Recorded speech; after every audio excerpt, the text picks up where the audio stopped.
मेरा नाम अंजलि है। मैं उस समय 16वीं वर्ष में प्रवेश कर रही थी। मुझे अपने मामा की लड़की के शादी में जाना था। मेरे मामा के घर जाने के लिए ट्रेन से जाने पर 2 दिन का समय लगता था। मेरे मामा की लड़की का शादी था, तो घर पर सब शादी में जाने के लिए प्लान बनाने लगे, क्योंकि पहले से टिकट बुकिंग करना होगा, नहीं तो 2 दिन की यात्रा कैसे हो सकता था। मामा जी ने बोला था कि सबको शादी से 10 दिन पहले ही आ जाना है। उसी हिसाब से सबका टिकट बुकिंग हो गया, पर मेरा और भाई का टिकट बुकिंग नहीं हुआ। मेरे भाई का नाम अरविंद था। वे हमसे 3 साल बड़े थे। वे उस समय फर्स्ट ईयर में थे और मैं हाई स्कूल में थी। मेरे भाई का प्रैक्टिकल का पेपर होने वाला था और मेरा हाई स्कूल बोर्ड का, इसलिए भाई भी मम्मी पापा के साथ नहीं जा सकते थे। इसलिए मेरा और उनका टिकट एक साथ बुकिंग हुआ। मेरा हाई स्कूल का लास्ट पेपर 12 मई को था और मेरे मामा की लड़की का शादी 17 मई को था। इसलिए 13 मई शाम 7:30 को हमें ट्रेन पकड़नी थी। 2 दिन रास्ते में लगता और 15 की शाम को हम दोनों पहुंच जाते और 17 को शादी थी। मैं बहुत खुश थी। मैं कभी बाहर नहीं गई थी घर छोड़कर, और जाने को मौका मिल गया। वह भी शादी में खूब मजा आएगा, यही सोच सोच कर मन खुश रहता था। मेरे मामा का घर यूं तो मेरे घर से 20 किलोमीटर दूर ही था, पर वे लोग अब वहां नहीं रहते।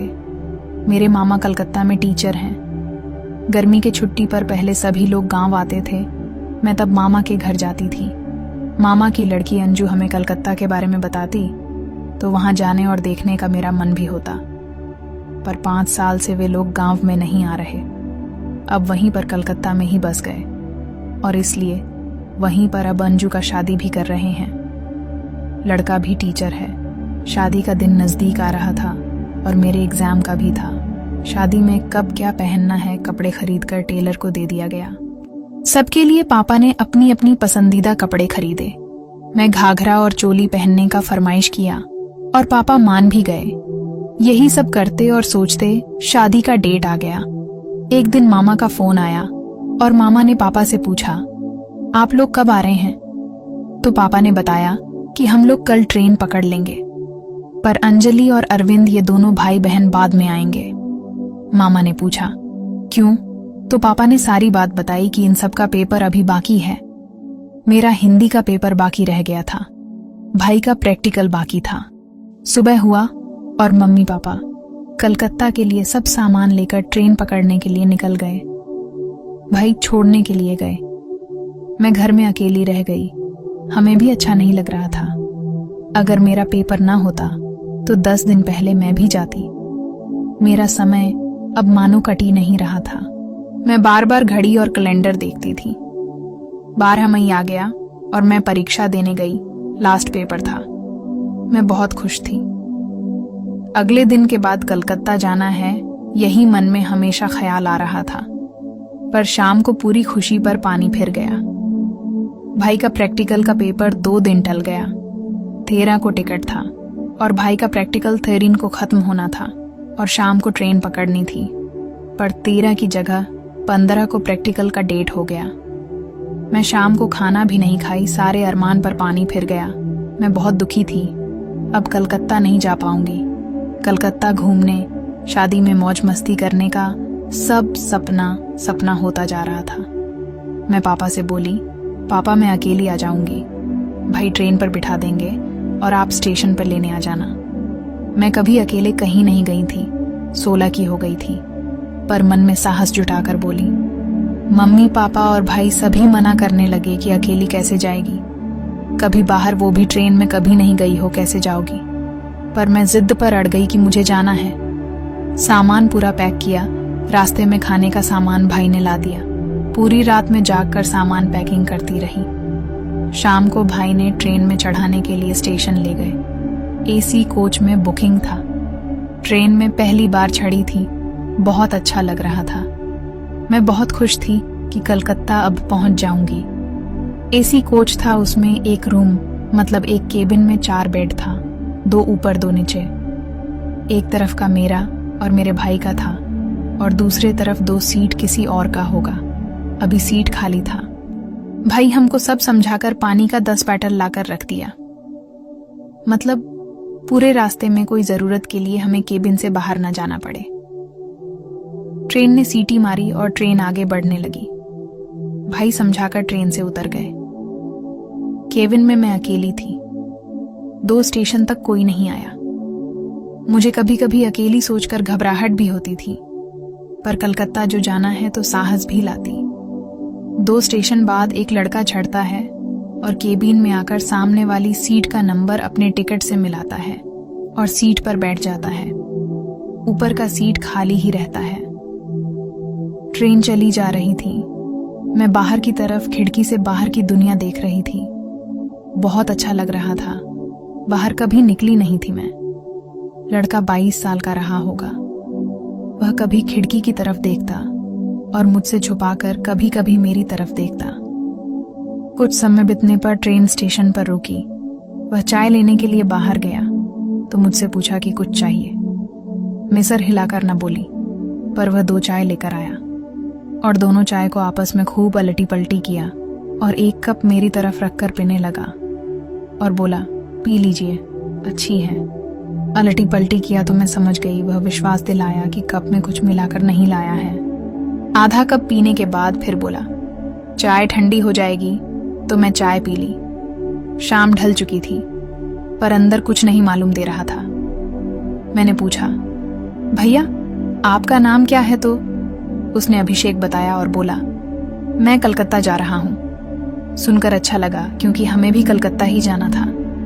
फिर उसने हमसे पूछा, मेरा नाम और कहाँ जा रही हूं? मैं भी कलकत्ता, अपने मामा की लड़की के शादी में जा रही हूं। अभिषेक बोला, मैं भी शादी ही अटेंड करने जा रहा हूं। मैं पूछी कब है? तो बोला 16 को। मैं बोली 1 दिन बाद 17 को हमें अटेंड करना है।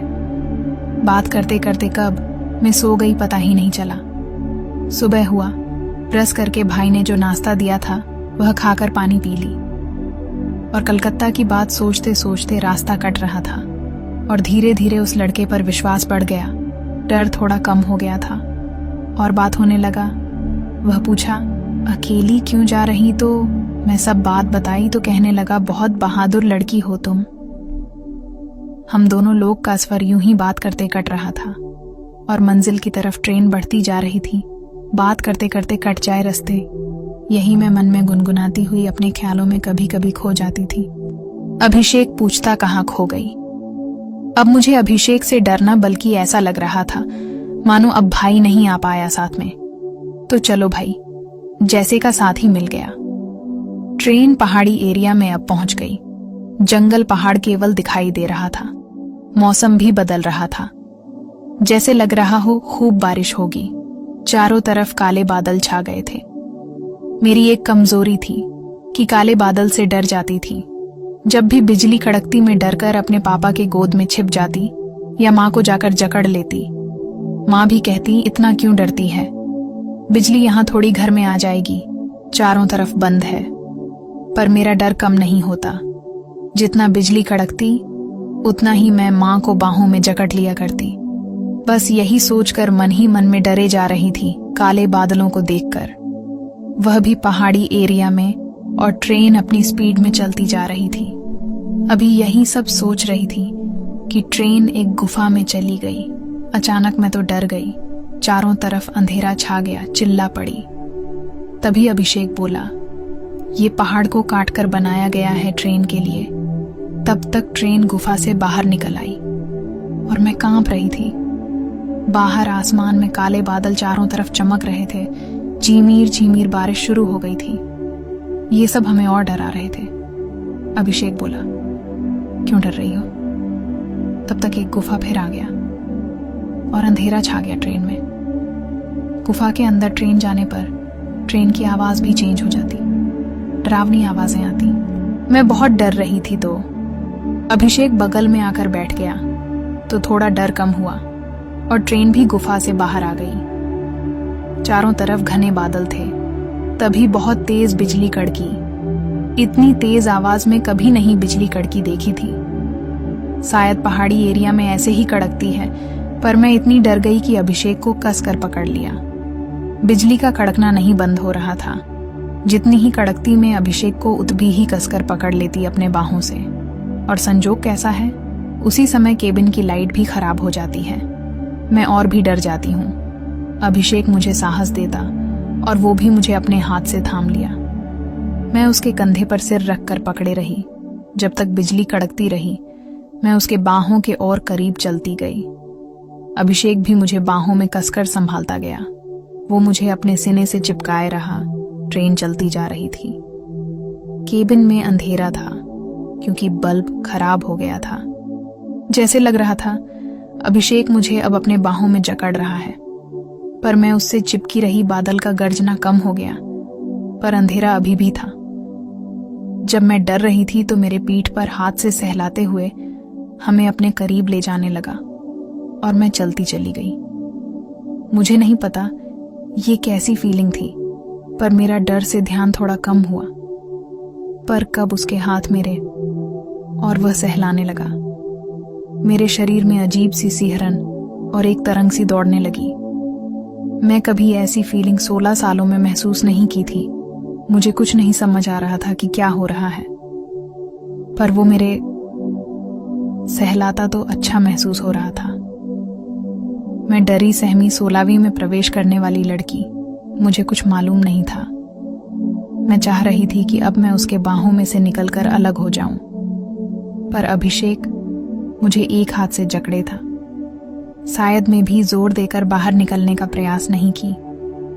तभी वो कसकर मेरे दबाने लगा और मैं खोने लगी। मेरे तन बदन में झंझनाहट फैलने लगी।